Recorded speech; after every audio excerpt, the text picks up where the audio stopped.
C'était l'automne 1990, et un voile de brouillard froid planait sur Rouen, en France, une ville historique dont les rues médiévales et l'imposante cathédrale Notre-Dame avaient été les témoins de siècles d'histoires et de secrets.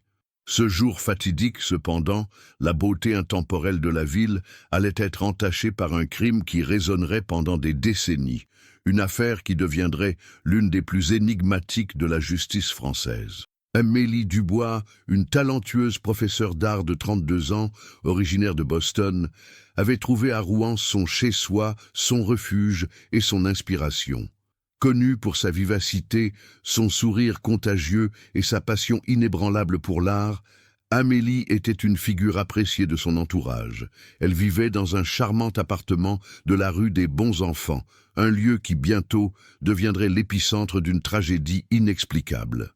C'est une voisine, Madame Dubois, sans lien de parenté avec la victime, mais portant le même nom de famille, une sombre coïncidence, qui fit la découverte. Préoccupée par l'absence d'Amélie à ses cours et par la porte entr'ouverte, elle décida de vérifier. Le silence qu'elle trouva était lourd, différent de l'effervescence habituelle de l'artiste.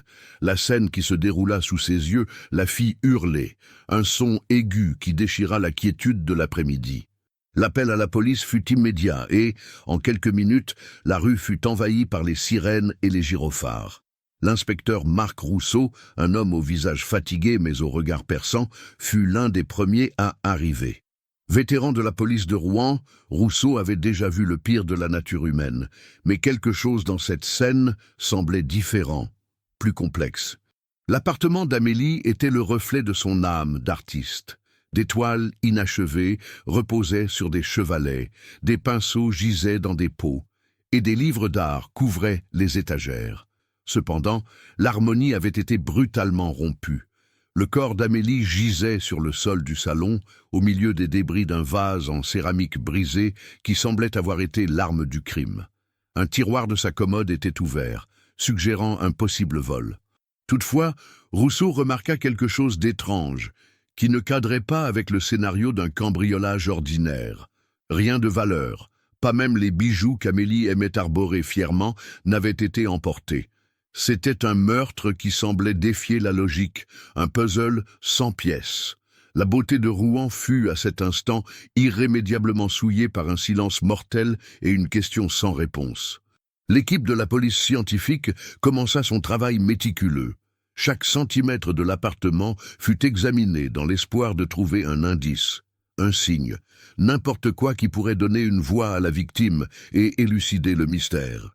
La DRAE Sylvie Moreau, médecin légiste en chef, estima l'heure du décès entre 19h et 22h la veille au soir. La collecte de preuves fut exhaustive, l'équipe trouvant une empreinte de pas partielle près de la porte et quelques fibres de tissu, minuscules et presque imperceptibles, accrochées aux débris.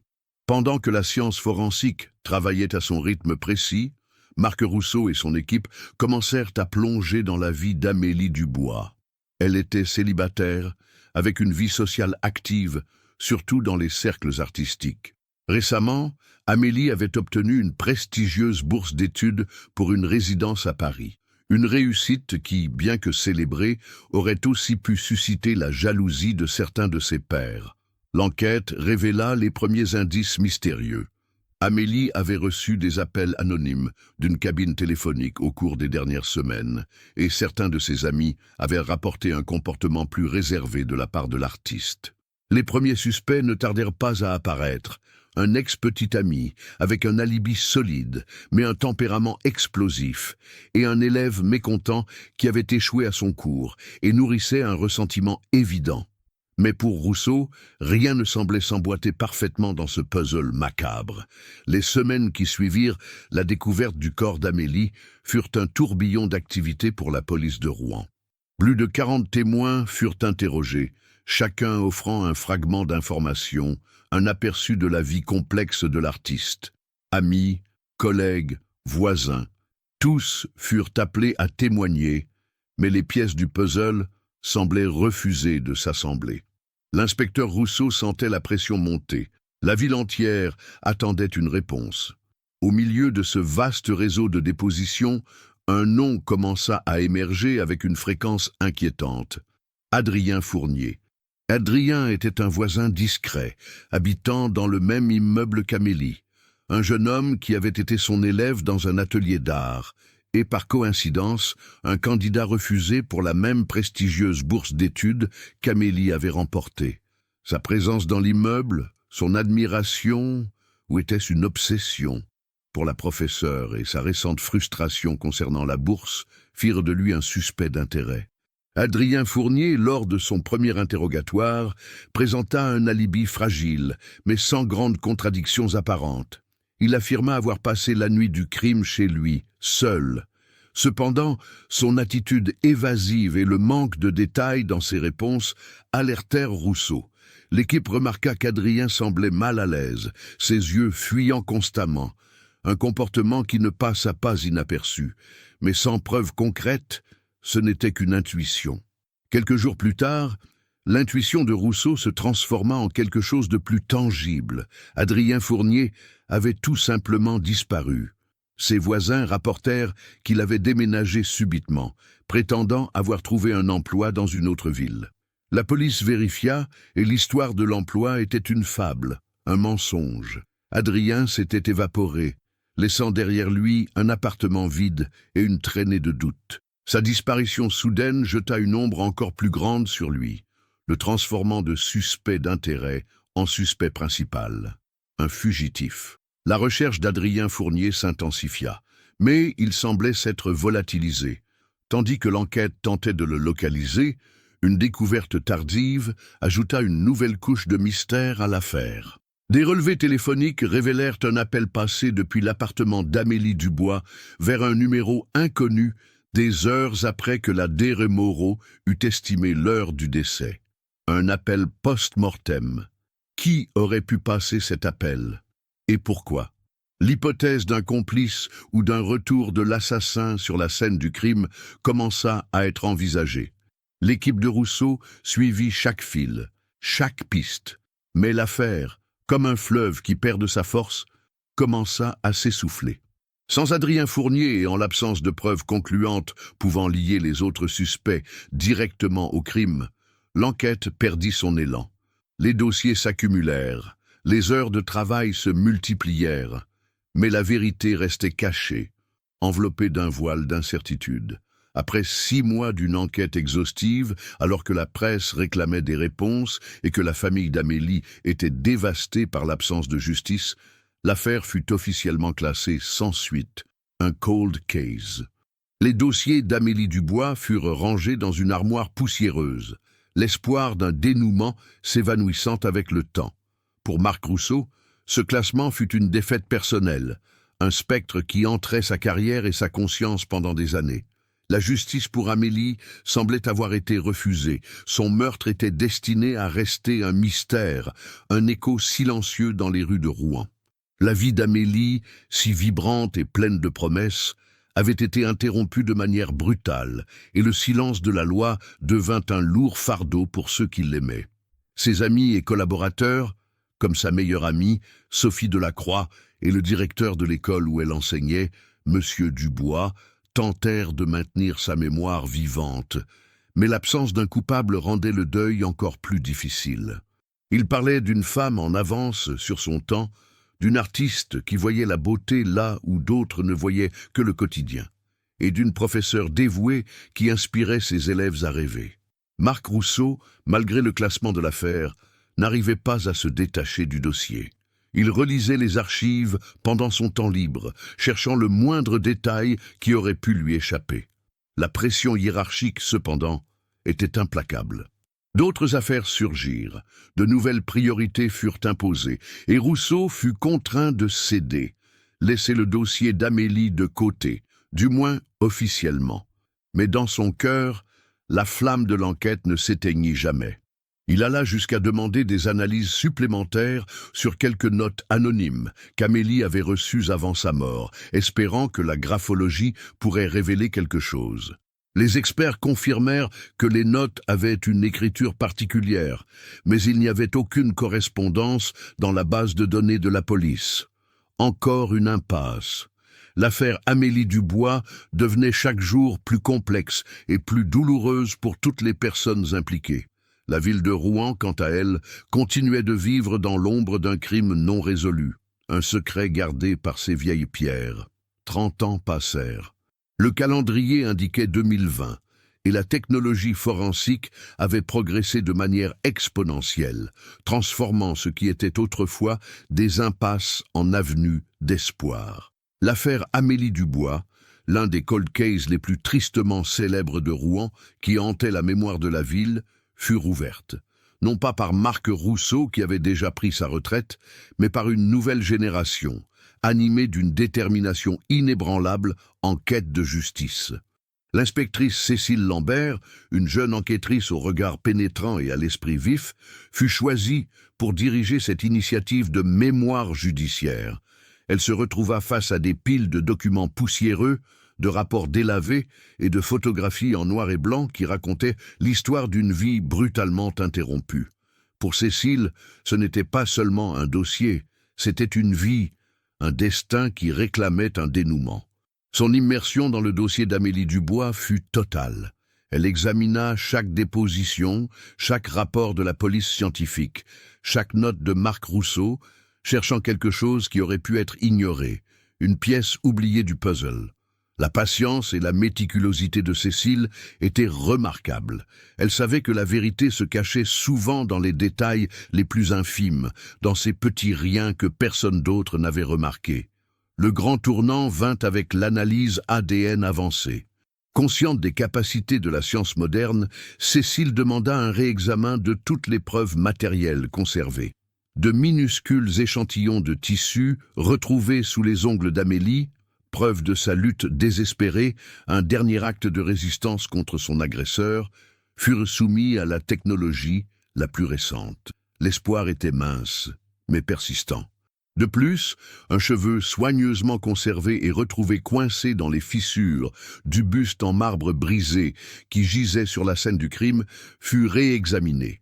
En 1990, la technologie ADN n'était pas capable d'extraire des informations significatives d'un seul cheveu. En 2020, les possibilités étaient infiniment plus grandes. Cécile observait le processus avec un mélange d'anxiété et d'attente, sachant que cela pourrait être le moment décisif, le moment clé. Les résultats furent choquants, presque incroyables. L'ADN extrait des échantillons de tissu et du cheveu correspondait à un seul et même individu, et le nom qui émergea de la base de données de la police était Jacques Benoît. Le nom résonna dans les couloirs du commissariat, provoquant un silence stupéfait. Jacques Benoît avait été l'un des premiers policiers à arriver sur la scène du crime en 1990, l'un des héros qui avait prétendument aidé à enquêter sur la tragédie. Un policier respecté, au-dessus de tout soupçon. La révélation fut un coup dur pour l'institution policière, une trahison de la confiance publique. Plus encore, les investigations supplémentaires de Cécile révélèrent que Jacques Benoît habitait dans le même immeuble qu'Amélie Dubois à cette époque, à l'étage inférieur. La proximité physique, la présence sur les lieux du crime en tant qu'enquêteur, et maintenant la preuve ADN. Tout pointait vers une vérité troublante. Jacques Benoît, l'homme qui s'était pavané comme un pilier de la loi, vivait sous une nouvelle identité, dans un petit village côtier discret, loin des regards curieux de Rouen. Il s'était transformé en Vincent Philippe, un citoyen ordinaire, essayant d'effacer le passé. L'inspectrice Lambert sentit un frisson lui parcourir l'échine. L'assassin avait été parmi eux depuis le début, caché derrière l'insigne de la loi, espérant que le passé soit oublié. L'équipe de Cécile commença à reconstituer le puzzle de la vie de Jacques Benoît. Le lien personnel entre Jacques et Amélie était encore plus troublant qu'on ne l'imaginait. Lui, un policier respecté, était secrètement obsédé par l'artiste. Son admiration initiale s'était transformée en une passion maladive, un amour fou qu'il nourrissait en secret. Le tournant, le catalyseur de la tragédie, survint quelques mois avant le crime. Amélie, dans sa vivacité et sa franchise, l'avait rejeté publiquement et de manière humiliante lors d'un vernissage, riant de ses tentatives maladroites de flirt. Ce rejet, cette humiliation publique, planta une graine de fureur silencieuse et de ressentiment qui fermenta pendant des années à l'intérieur de Jacques, se transformant en une obsession destructrice, un désir ardent de vengeance. Cette nouvelle perspective sur l'affaire, armée de la preuve irréfutable de l'ADN, commença à donner un nouveau sens aux anciens indices. Les notes anonymes qu'Amélie avait reçues, autrefois considérées comme une impasse, pouvaient maintenant être réexaminées à la lumière de l'obsession de Benoît. Les appels anonymes depuis une cabine téléphonique. Peut-être ne venaient-ils pas d'Adrien Fournier, mais de Jacques, essayant de se rapprocher ou, qui sait, de hanter la femme qu'il avait rejetée. L'inspectrice Lambert et son équipe savaient qu'elles avaient entre les mains non seulement un suspect, mais une histoire complexe de dissimulation et de trahison. L'affaire Amélie Dubois, qui pendant 3 décennies avait été un mystère, était sur le point d'être élucidée, et la vérité promettait d'être plus sombre que quiconque aurait pu l'imaginer. L'ancien inspecteur Marc Rousseau, en apprenant la nouvelle, ressentit un mélange de soulagement et une pointe de remords de ne pas avoir vu ce qui était si proche. La justice se rapprochait enfin. Munie de la preuve irréfutable de l'ADN, l'inspectrice Cécile Lambert et son équipe savaient qu'elles avaient entre les mains non seulement un suspect, mais une histoire complexe de dissimulation et de trahison. L'affaire Amélie Dubois, qui pendant 3 décennies avait été un mystère, était sur le point d'être élucidée, et la vérité promettait d'être plus sombre que quiconque aurait pu l'imaginer. L'ancien inspecteur Marc Rousseau, en apprenant la nouvelle, ressentit un mélange de soulagement et une pointe de remords de ne pas avoir vu ce qui était si proche. La justice se rapprochait enfin, mais il restait encore un long chemin à parcourir pour relier tous les fils et construire un dossier inattaquable. La réouverture de l'affaire Amélie Dubois ne se limita pas seulement à l'analyse ADN. Cécile Lambert ordonna que toutes les preuves matérielles soient réexaminées, cette fois avec l'aide des technologies forensiques les plus avancées. L'empreinte de pas partielle, trouvée près de la porte de l'appartement d'Amélie en 1990, fut soumise à une reconstruction numérique détaillée. Ce qui n'était auparavant qu'une image floue et incomplète, révélait maintenant des motifs de semelle et des caractéristiques d'usure qui pouvaient être comparées à des chaussures spécifiques. Les minuscules fibres de tissu, autrefois jugées non concluantes, furent analysées au microscope électronique à balayage, révélant leur composition exacte et leur origine probable d'un manteau en laine sombre, un manteau qui n'appartenait pas à la victime. Ces avancées technologiques ne confirmèrent pas seulement les soupçons initiaux, mais commencèrent également à brosser un tableau plus clair des événements de cette nuit fatidique. La reconstruction de l'empreinte, bien qu'encore partielle, indiquait un type de chaussure masculine, d'une pointure spécifique, compatible avec celle de Jacques Benoît.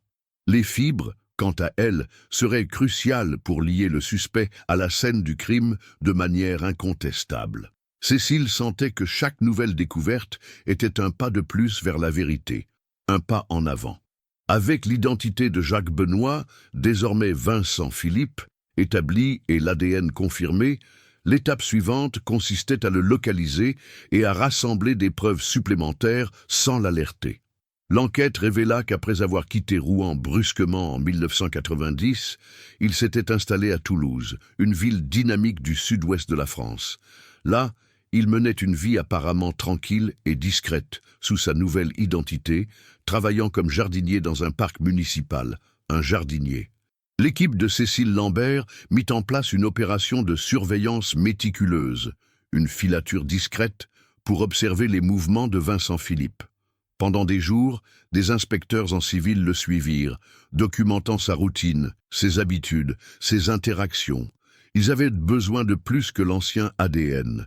Il leur fallait un échantillon frais pour une comparaison irréfutable et pour éviter toute contestation légale future. La prudence était le mot d'ordre, car un faux pas pourrait compromettre toute l'enquête et donner à Philippe une chance de disparaître à nouveau.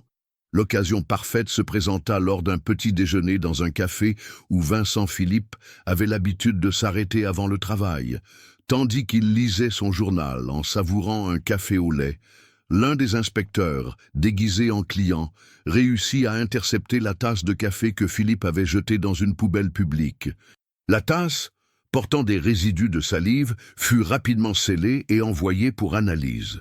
L'attente fut tendue, mais le résultat arriva en un temps record. L'ADN de la tasse correspondait, sans l'ombre d'un doute, à l'ADN retrouvé sous les ongles d'Amélie Dubois et sur le cheveu du buste brisé. La confirmation était accablante. Jacques Benoît, l'ex-policier qui avait participé à l'enquête initiale, était en fait l'assassin d'Amélie Dubois. La vérité, cachée pendant 3 décennies, émergeait de l'ombre comme un fantôme enfin confronté. Cécile Lambert ressentit un mélange de satisfaction et une profonde tristesse face à l'ironie du sort. L'homme qui aurait dû protéger la loi l'avait violée de la manière la plus brutale, puis s'était caché aux yeux de tous pendant si longtemps. Avec la preuve ADN fraîche et la localisation confirmée de Vincent Philippe, l'équipe de Cécile était prête pour la phase suivante. Il était temps de confronter le passé, de rendre justice à Amélie Dubois et de percer complètement le mystère qui planait sur Rouen depuis des générations. L'arrestation était imminente, et avec elle, l'espoir que toutes les questions trouvent enfin leur réponse. Le cold case était plus chaud que jamais, sur le point de bouillir. L'équipe de Cécile Lambert ne perdit pas de temps. Avec le mandat d'arrêt en main et la localisation exacte de Vincent Philippe à Toulouse, l'opération fut montée avec la précision d'une horloge suisse. Le moment choisi pour l'arrestation fut la fin d'une journée de travail, alors que Philippe rentrait tranquillement chez lui, ignorant la toile qui se refermait autour de lui. Des voitures banalisées l'encerclèrent dans une rue tranquille et des agents en civil émergèrent pour l'intercepter. Le choc fut visible sur son visage un bref instant, mais laissa vite place à un calme troublant. « Vincent Philippe, nous sommes de la police de Rouen. Vous êtes en état d'arrestation pour le meurtre d'Amélie Dubois. » La voix ferme du chef de l'opération résonna dans le calme de l'après-midi. Philippe, l'homme qui pendant 30 ans avait été Jacques Benoît, n'opposa aucune résistance. Ses yeux, autrefois si vides, fixaient maintenant les agents avec une intensité glaciale. « Je sais pourquoi vous êtes là, » murmura-t-il, la voix étonnamment contrôlée. « Je savais que ce jour viendrait. Le passé trouve toujours un moyen de nous rattraper. » L'aveu implicite, si calme et dénué d'émotion, glaça le sang des inspecteurs. Ramené à Rouen, Jacques Benoît fut conduit en salle d'interrogatoire. L'atmosphère était pesante, chargée d'années de silence et de secrets. Cécile Lambert, assise en face de lui, l'observait attentivement. Il ressemblait à un homme ordinaire, fatigué, mais ses yeux gardaient une lueur qui trahissait une sombre complexité. L'interrogatoire commença méthodiquement, Cécile présentant les preuves une par une. L'ADN, les fibres du manteau, la reconstruction de l'empreinte. Benoît écoutait en silence, hochant parfois la tête en signe d'acceptation résignée. Au fil des heures, la façade de calme de Benoît commença à se fissurer. Il admit avoir connu Amélie, avoir été son voisin et son élève. Les aveux partiels, d'abord vagues, devinrent plus détaillés, révélant la toile d'obsession qui le consumait. Elle était si brillante, si pleine de vie, commença-t-il, la voix chargée d'un ton mélancolique. J'ai admiré son art, sa passion. Mais elle ne m'a jamais vu, pas vraiment. J'étais juste le policier, l'élève maladroit. La jalousie pour la bourse d'études d'Amélie, cette réussite qu'il convoitait lui-même, fut le premier catalyseur. « J'ai travaillé si dur pour cette bourse inspectrice, dit-il, l'amertume perçant dans chaque mot. Je pensais que je la méritais plus. Et puis elle, avec toute sa facilité, l'a obtenue. C'était une humiliation. Mais le point de rupture fut le rejet public lors du vernissage. Elle a ri de moi, inspectrice. Elle a ri de mes tentatives de lui parler, de m'approcher, devant tout le monde. Elle m'a fait sentir comme un rien, un moins que rien. Ce rejet planta une graine de fureur silencieuse et de ressentiment qui fermenta pendant des mois. Il commença à l'épier, à la suivre. Les appels anonymes depuis une cabine téléphonique venaient de lui. Une tentative maladive de garder le contact, d'exercer une sorte de contrôle sur la femme qui l'avait méprisée. Cette nuit fatidique, il l'a confrontée dans son appartement. la discussion a rapidement dégénéré. Amélie, pour se défendre, a tenté de le repousser, le griffant peut-être, ce qui expliquerait l'ADN sous ses ongles. Benoît, dans un accès de rage incontrôlable, a saisi le vase en céramique qui se trouvait sur la table et l'a frappé. « Je ne voulais pas la tuer », murmura-t-il, la voix brisée mais sans larmes. « C'était un accident. Mais quand elle est tombée, j'ai su qu'il n'y avait pas de retour en arrière. » Il décrivit comment il avait tenté de simuler un cambriolage, ouvrant le tiroir, mais la panique l'avait empêché de prendre quoi que ce soit de valeur. L'appel post-mortem, un mystère pendant des décennies, était sa tentative désespérée de vérifier si quelqu'un avait découvert le corps, un coup de fil à lui-même depuis une cabine téléphonique éloignée pour voir si la ligne était occupée par la police. Il est retourné à l'appartement des heures plus tard pour effacer d'autres traces. C'est alors que le cheveu s'est coincé dans le buste. L'équipe de Cécile Lambert avait préparé un piège. Outre l'ADN et les fibres, il y avait une dernière preuve à laquelle Benoît ne s'attendait pas. Une ancienne vidéo de surveillance d'un magasin proche de l'appartement d'Amélie, récupérée et améliorée numériquement, montrait un homme aux caractéristiques physiques de Benoît, portant un manteau similaire à celui de l'échantillon de fibres, entrant et sortant de l'immeuble d'Amélie aux heures proches du crime. Ce n'était pas une preuve directe du meurtre, mais combinée à l'ADN et aux aveux, elle était irréfutable. Benoît, confronté à la vidéo, craqua finalement. Les aveux partiels se transformèrent en un récit complet des événements de cette nuit, un récit sombre, d'obsession, de rejet et de violence. Il détailla comment, en tant que policier, il avait réussi à détourner l'attention de lui-même lors de l'enquête initiale, en manipulant la scène de crime et même en orientant l'équipe de Marc Rousseau vers de fausses pistes, comme celle de l'élève mécontent et de l'ex-petit ami. L'esprit derrière la supercherie était aussi calculateur que l'acte avait été passionnel. Le cold case d'Amélie Dubois était enfin élucidé.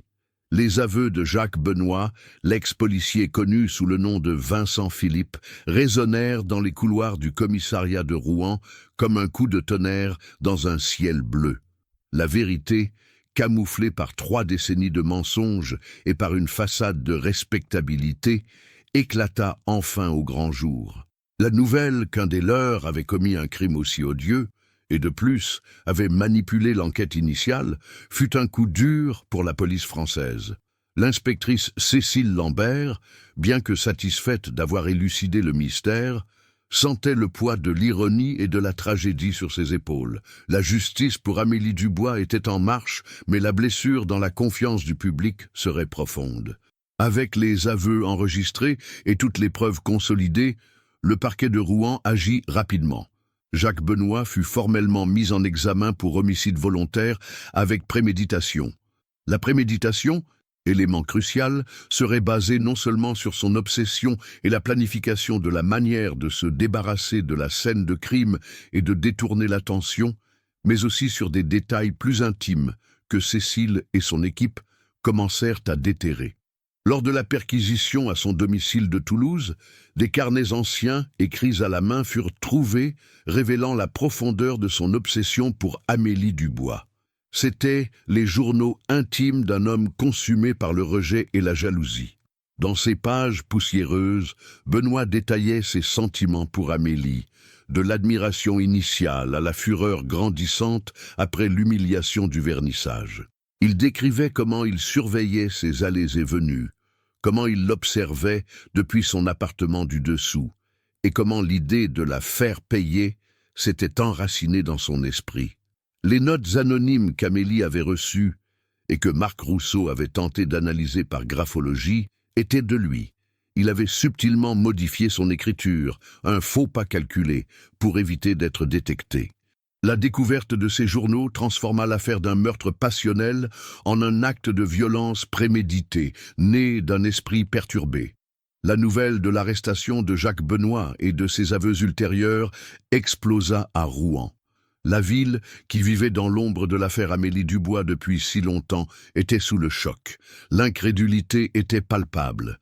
Comment un policier, Un gardien de la loi pouvait-il être le monstre que tout le monde cherchait? Les médias locaux et nationaux couvrirent l'affaire avec voracité, déterrant des détails de la vie d'Amélie, ravivant la douleur de sa famille et exposant la terrible vérité sur l'homme qui l'avait réduite au silence. Le nom Jacques Benoît devint synonyme de trahison et de dissimulation. Pour la famille d'Amélie, la nouvelle apporta un mélange aigre-doux de soulagement et de douleur ravivée. La sœur d'Amélie, Chloé Dubois, qui s'était battue pour la justice pendant 30 ans, sentit enfin que le poids se levait. « Nous n'avons jamais abandonné », dit-elle dans une interview émouvante, la voix brisée. Amélie le méritait. Elle méritait que son histoire soit entendue, que son assassin soit confronté. C'est un soulagement, mais la douleur de l'avoir perdu ne partira jamais. La justice tardive, bien que bienvenue, n'effaçait pas les décennies de deuil et d'incertitude. Marc Rousseau, l'inspecteur d'origine, fut l'un des premiers à être informé. La nouvelle le frappa comme un coup de poing. Il ressentit une vague d'émotions, le soulagement pour Amélie, la colère d'avoir été manipulée et un profond remords de ne pas avoir vu ce qui était sous ses yeux. Il repassa chaque détail de l'enquête de 1990, chaque entretien avec Benoît, chaque alibi, chaque fausse piste. La maîtrise de Benoît pour détourner l'attention était effrayante. Rousseau, maintenant à la retraite, offrit tout son soutien à l'inspectrice Lambert, apportant sa connaissance et sa perspective unique sur l'affaire initiale. Les procureurs, dirigés par Madame Dubois, une autre coïncidence de nom de famille, mais cette fois une figure de la justice, commencèrent à construire un dossier inattaquable pour le procès. Ils prévoyaient de présenter non seulement les preuves ADN et les nouvelles technologies forensiques, mais aussi les journaux de Benoît, qui serviraient de fenêtre sur son esprit tordu et de preuve irréfutable de sa préméditation. L'histoire d'Amélie Dubois, de sa vie vibrante à sa mort tragique, serait racontée en détail, avec l'aide des témoignages d'amis et de membres de la famille qu'il avait connus et aimés. L'expertise psychiatrique serait cruciale pour comprendre l'esprit de Jacques Benoît. Les journaux indiquaient déjà une personnalité complexe, marquée par un narcissisme latent et une profonde incapacité à gérer le rejet. L'humiliation publique, pour lui, fut une attaque directe contre son identité, un affront qu'il ne pouvait pardonner. Le procès promettait d'être un spectacle de douleur, de révélation et de quête implacable de la vérité. Un procès que Rouen n'oublierait jamais. La préparation était méticuleuse, car la justice ne pouvait pas échouer à nouveau. Le procès de Jacques Benoît fut fixé pour le début de 2020, dans un tribunal qui, comme Rouen même, portait des siècles d'histoire dans ses murs. L'attente était immense. Le ministère public, sous la direction de Madame Dubois, monta une équipe dévouée, travaillant sans relâche pour s'assurer que chaque pièce du puzzle soit présentée de manière claire et indéniable. Il ne s'agissait pas seulement de prouver la culpabilité de Benoît, mais de reconstruire les événements de cette nuit de 1990, en donnant une voix à Amélie Dubois, dont la vie avait été brutalement interrompue. Chaque témoin fut soigneusement préparé, chaque preuve cataloguée et révisée. L'objectif était de présenter non seulement un dossier juridique, mais un récit cohérent et émotionnellement percutant d'obsession et de trahison. Cécile Lambert, qui avait dirigé la réouverture de l'affaire, devint une figure centrale dans la préparation du procès. Sa méticulosité et sa passion pour la justice étaient évidentes à chaque réunion, dans chaque détail qu'elle examinait avec les procureurs. Elle rencontrait fréquemment Chloé Dubois, la sœur de la victime, écoutant ses histoires sur Amélie, sa joie de vivre, son art, ses rêves.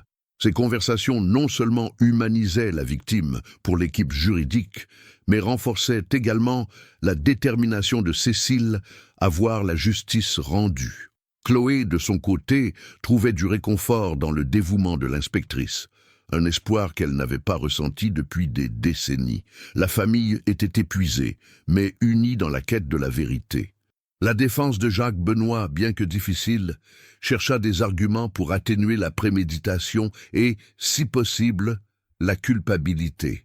Elle tenta de dépeindre Benoît comme un homme tourmenté, victime d'une passion non partagée qui l'aurait conduit à un acte impulsif, un crime passionnel, sans intention de tuer. Cependant, les journaux trouvés à Toulouse étaient une arme puissante contre cette ligne de défense. Les pages tachées d'encre et de rage révélaient un schéma de pensée obsessionnel, une planification sous-jacente qui transformait l'accident en acte délibéré. La graphologie, bien qu'initialement non concluante en 1990, fut revisitée avec l'écriture authentique de Benoît, révélant les altérations subtiles qu'il avait employées dans les notes anonymes, un stratagème pour semer la confusion. Le témoignage des experts psychiatres qui analysèrent les journaux et le comportement de Benoît serait crucial. Le docteur Henri Leclerc, psychiatre légiste de renom, passa des semaines à étudier le cas. Son évaluation pointait vers une personnalité narcissique avec des traits de trouble de la personnalité antisociale, quelqu'un qui voyait le rejet comme un affront personnel intolérable, capable de déclencher une fureur disproportionnée. L'humiliation publique au vernissage, pour Benoît, n'était pas seulement une gêne, c'était une déconstruction de son ego, une attaque contre sa perception de lui-même comme méritant et supérieur. Il ne pouvait accepter d'être un rien aux yeux d'Amélie. Cette analyse fournirait au jury une compréhension plus profonde de l'esprit derrière le crime, transformant un acte de violence en une tragédie d'ego blessé et de contrôle maladif. Tandis que l'équipe juridique se préparait pour la bataille au tribunal, la ville de Rouen bouillonnait de l'imminence du procès. L'histoire d'Amélie Dubois, qui avait longtemps été un triste murmure dans les conversations, était désormais au centre de l'attention. Les journaux et les émissions de télévision, tant locales que nationales, consacraient de larges espaces à l'affaire. L'image d'Amélie, vibrante et talentueuse, contrastait tragiquement avec la froideur de Jacques Benoît. La communauté était partagée entre le choc, la colère et une étrange sensation de catharsis. Enfin, les ombres se dissipaient. Les rues médiévales, autrefois silencieuses sur le secret, résonnaient maintenant de l'attente de justice. Marc Rousseau, l'inspecteur d'origine, fut appelé à témoigner. Sa présence au tribunal serait un rappel poignant de la manière dont l'enquête initiale avait été déviée. Il se prépara à affronter des questions difficiles, la douleur de revisiter ses propres erreurs et la manipulation qu'il avait subie aux mains d'un collègue. Son honnêteté et sa persévérance, même après des décennies, seraient un témoignage de la quête incessante de la vérité. Il fournirait le contexte de 1990, la frustration, les impasses et l'habileté de Benoît à se cacher aux yeux de tous, un loup déguisé. Chaque jour qui approchait du procès, la tension montait, promettant une confrontation dramatique entre le passé et le présent, entre le mensonge et la vérité. Le procès de Jacques Benoît commença ponctuellement la deuxième semaine de janvier 2020. La salle d'audience était comble, avec des journalistes, des membres de la famille Dubois et des curieux qui aspiraient à un dénouement pour l'affaire qui hantait Rouen depuis des décennies. L'atmosphère était chargée, un mélange de solennité et d'attente fébrile. Juges, procureurs et avocats de la défense prirent place, tandis que Jacques Benoît, désormais aux cheveux grisonnants et à l'expression impassible, était conduit sur le banc des accusés. Ses yeux balayèrent la salle sans se fixer sur personne, un regard qui semblait protéger un abîme de secret. La procureure, Madame Dubois, entama sa déclaration liminaire avec une sombre éloquence. Elle brossa un tableau vivant de la vie d'Amélie Dubois, une artiste talentueuse et pleine de vie, dont l'existence avait été brutalement fauchée. Pendant 30 longues années, déclara-t-elle, sa voix résonnant dans le tribunal, Amélie Dubois était un nom murmuré, une victime sans justice. Mais aujourd'hui, la vérité sort de l'ombre. Aujourd'hui, nous vous présenterons l'homme qui, derrière une façade de respectabilité, abritait une obsession maladive et un cœur rempli de ressentiment. Jacques Benoît n'était pas seulement l'assassin. Il était le manipulateur, le dissimulateur, le loup qui se cachait sous la peau de l'agneau. Elle promit que le jury verrait non pas un crime passionnel impulsif, mais un acte prémédité, née d'un ego blessé et d'une jalousie corrosive. La première à témoigner fut Chloé Dubois, la sœur d'Amélie. Sa voix, d'abord tremblante, gagna en force à mesure qu'elle décrivait sa sœur, ses passions, ses rêves, la joie qu'elle irradiait. Elle tenait une vieille photographie d'Amélie, souriante. Ses larmes, bien que contenues, étaient palpables. « Amélie était ma meilleure amie, ma sœur, » dit-elle, regardant directement le jury. Elle avait tant à offrir au monde. Son art était sa vie. Et cette vie lui a été volée par quelqu'un qui ne pouvait pas accepter d'être rejeté. Le témoignage humanisa la victime, transformant la figure lointaine d'une affaire classée en une femme réelle, aimée et perdue. L'émotion était palpable dans la salle. Même certains journalistes furent vus en train d'essuyer leurs yeux. Ensuite, Marc Rousseau monta à la barre. Sa présence était un rappel vivant de la frustration et des impasses de l'enquête de 1990. Maintenant plus âgé et avec la sagesse de l'expérience, il parla avec une honnêteté brutale des défis de l'époque, du manque de technologie forensique et plus douloureusement de la manipulation subtile qu'il avait subie. « Nous avions un suspect, oui, admit-il, la voix chargée de regret. Nous l'avons interrogé, vérifié son alibi, qui semblait solide. C'était un collègue. Je n'aurais jamais imaginé qu'il puisse être le coupable. » Rousseau décrivit comment Benoît, avec ses connaissances policières, avait réussi à détourner l'attention vers d'autres, semant le doute et fabriquant de fausses pistes. La salle écoutait en silence, choquée par l'ampleur de la dissimulation. L'inspectrice Cécile Lambert fut ensuite appelée pour présenter les preuves qui avaient finalement élucidé le cold case. Elle expliqua, méthodiquement, comment la réouverture près de 3 décennies plus tard avait permis d'appliquer des technologies forensiques qui n'existaient pas en 1990. Les minuscules échantillons de tissu trouvés sous les ongles d'Amélie, soumis à une analyse ADN de dernière génération, furent la preuve irréfutable liant Jacques Benoît à la scène du crime. « L'ADN ne ment pas, mesdames et messieurs les jurés », affirma Cécile, présentant graphiques et rapports scientifiques. Elle présenta également les fibres du manteau de Benoît trouvées dans l'appartement d'Amélie et la reconstruction numérique de l'empreinte partielle, qui correspondait aux chaussures qu'il portait à l'époque. L'accusation projeta alors la vidéo de surveillance, améliorée numériquement, du magasin proche de l'appartement d'Amélie. Les images granuleuses de 1990, maintenant plus nettes, montraient un jeune Jacques Benoît, portant un manteau identique à celui des fibres trouvées, entrant et sortant de l'immeuble d'Amélie aux heures cruciales. Ce n'était pas une preuve directe du meurtre, mais combinée à l'ADN et aux fibres, l'image parlait d'elle-même. « C'est cet homme, » déclara Cécile, en désignant l'écran, qui pendant 30 ans a caché son crime aux yeux de tous.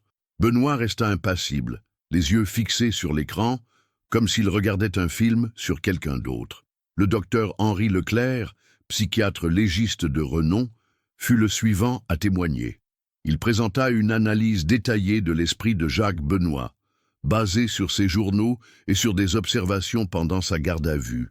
Monsieur Benoît présente des traits marquants de troubles de la personnalité narcissique, expliqua-t-il.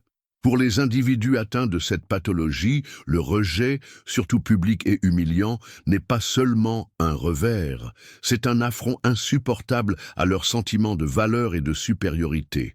Cela peut déclencher une fureur disproportionnée et un désir de vengeance.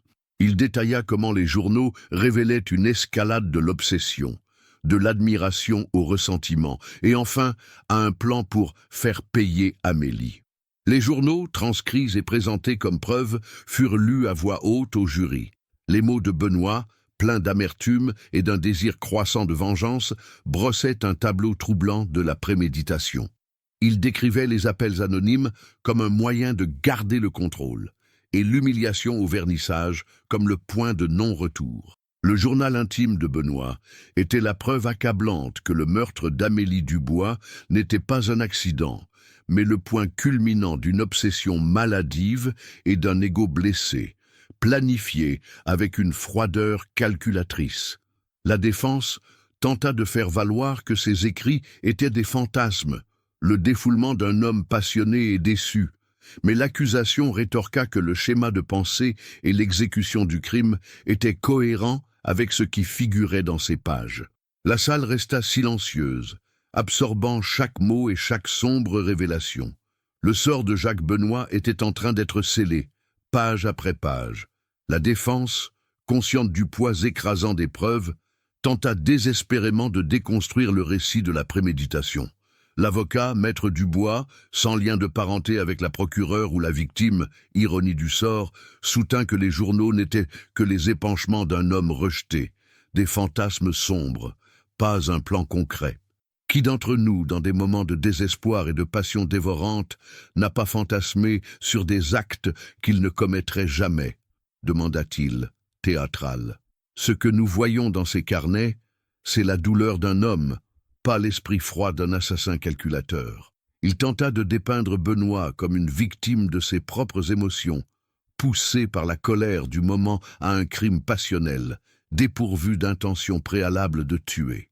Il argua que la scène de crime, avec le vase brisé et le tiroir ouvert, suggérait une lutte, une confrontation inattendue, pas une embuscade planifiée. La défense tenta de semer le doute sur la chaîne de possession de certaines preuves, remettant en question la conservation de minuscules échantillons pendant 30 ans et la possibilité de contamination. Cependant, la solidité des protocoles modernes d'analyse ADN et la documentation méticuleuse de l'équipe de Cécile rendirent ces arguments fragiles. L'avocat appela des témoins de moralité, des voisins et d'anciens collègues de Benoît, qui le décrivirent comme calme et réservé, un bon policier durant ses années de service, tentant de contraster cette image avec celle du monstre dépeint par l'accusation. Mais l'impact fut limité face aux aveux partiels de Benoît et à la richesse des détails de ses journaux. La tentative de discréditer le docteur Leclerc fut également infructueuse. Le psychiatre resta ferme dans son analyse, réitérant que le narcissisme de Benoît et son incapacité à accepter le rejet étaient les piliers de sa motivation. La procureure, Madame Dubois, dans sa réplique, démantela méthodiquement les arguments de la défense. Elle rappela au jury la froideur avec laquelle Benoît avait manipulé la scène de crime, détourné l'enquête et mené une double vie pendant 3 décennies.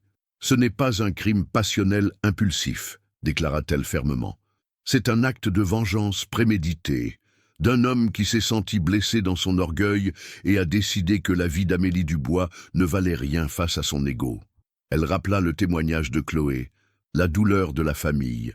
Elle projeta à nouveau les photos de la scène de crime, les détails de la lutte désespérée d'Amélie, les fibres, l'ADN. Amélie s'est battue, dit-elle.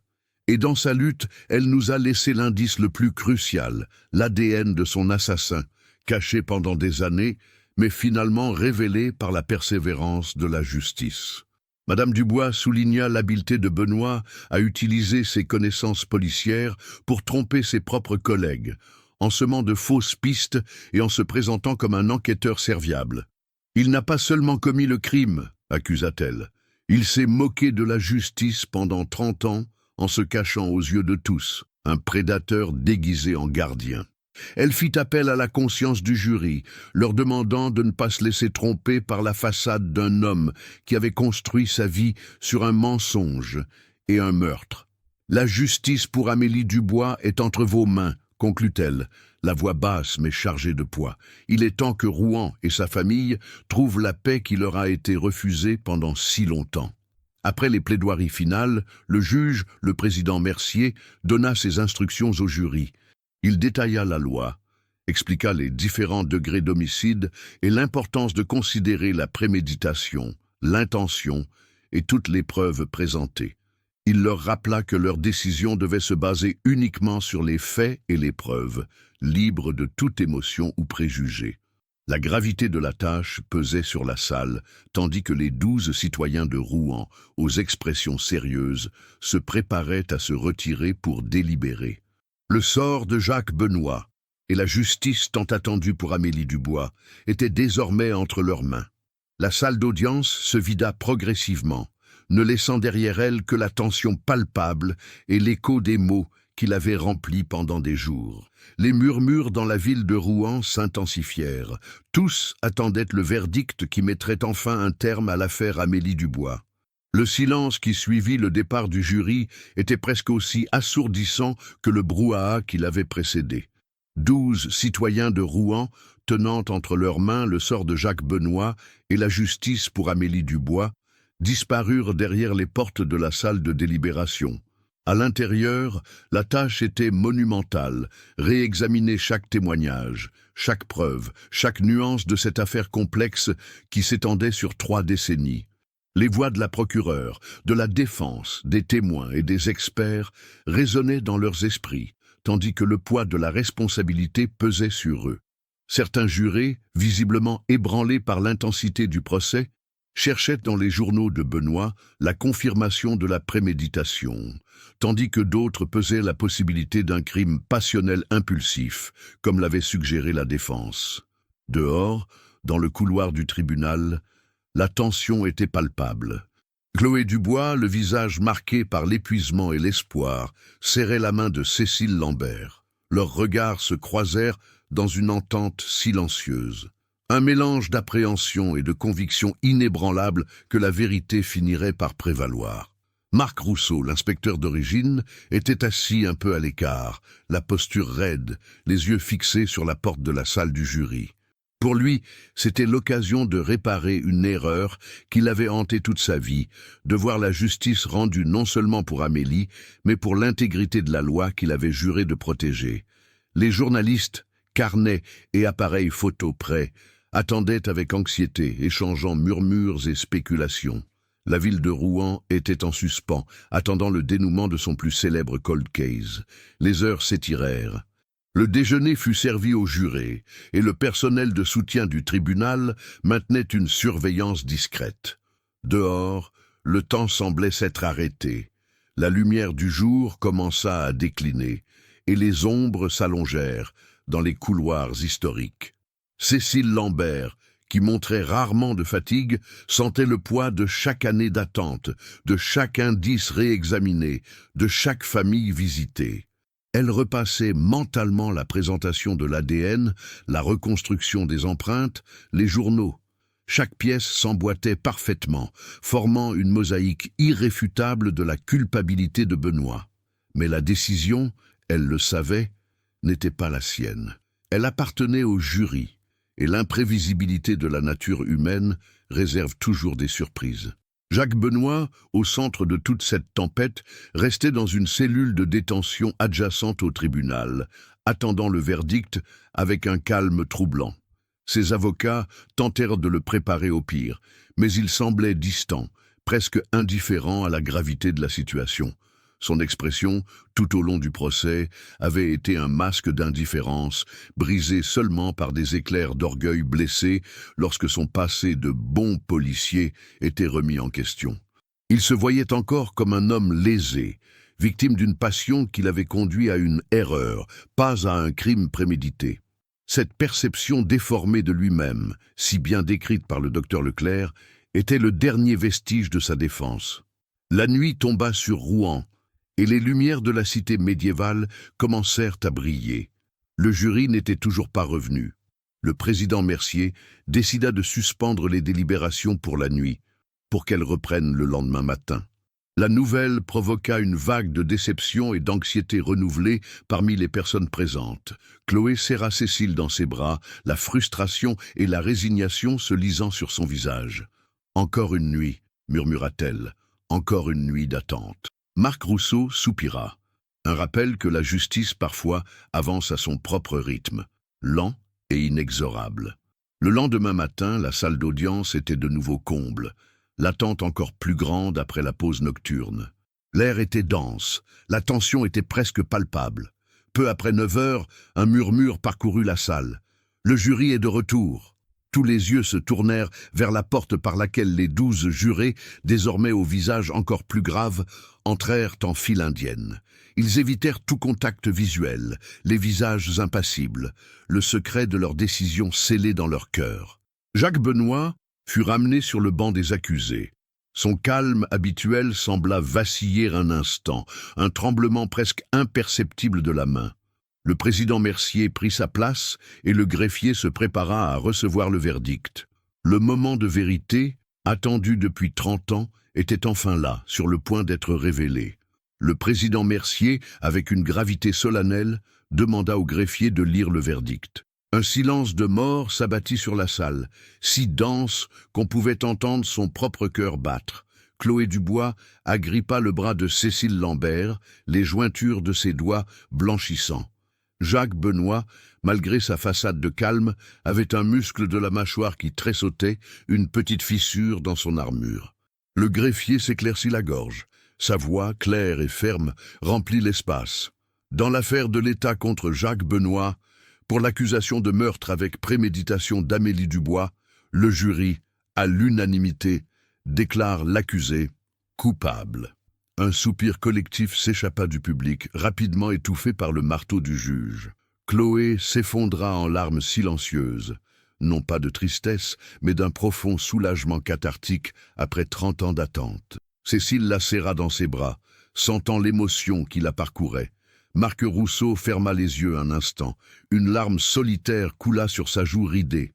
Un poids immense enfin retiré de ses épaules.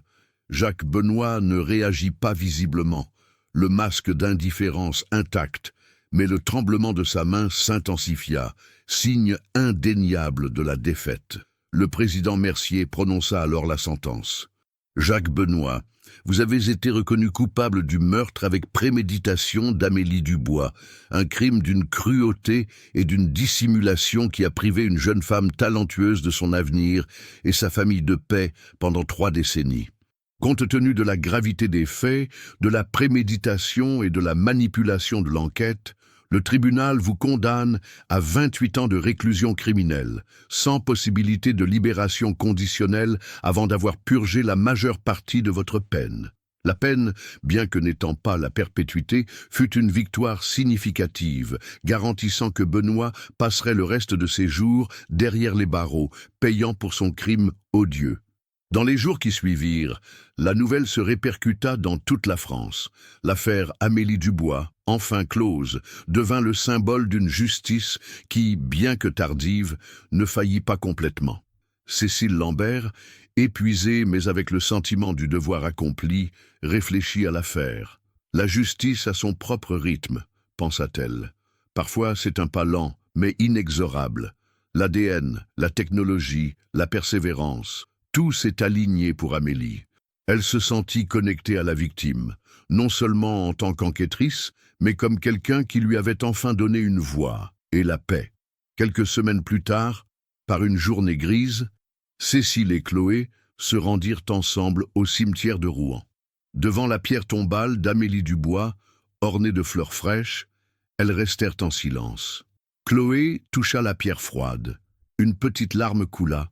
« Enfin, ma sœur, murmura-t-elle, enfin, tu peux reposer en paix. » Cécile observa, comprenant que la justice n'efface pas la douleur, mais peut, au moins, apporter une conclusion. Cette affaire nous rappelle que, même lorsque les ombres du doute persistent pendant des années, la lumière de la vérité, portée par le dévouement et les progrès de la science, peut finir par percer le plus épais des voiles. L'histoire d'Amélie Dubois est un témoignage de la persévérance inlassable de ceux qui cherchent la justice et un sombre avertissement sur la nature destructrice de l'obsession et de l'ego blessé.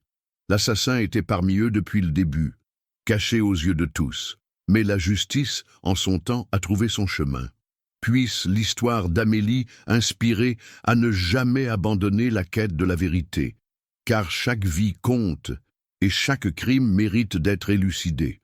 L'affaire Amélie Dubois est résolue, et son héritage, désormais, est celui d'une justice qui n'a pas oublié.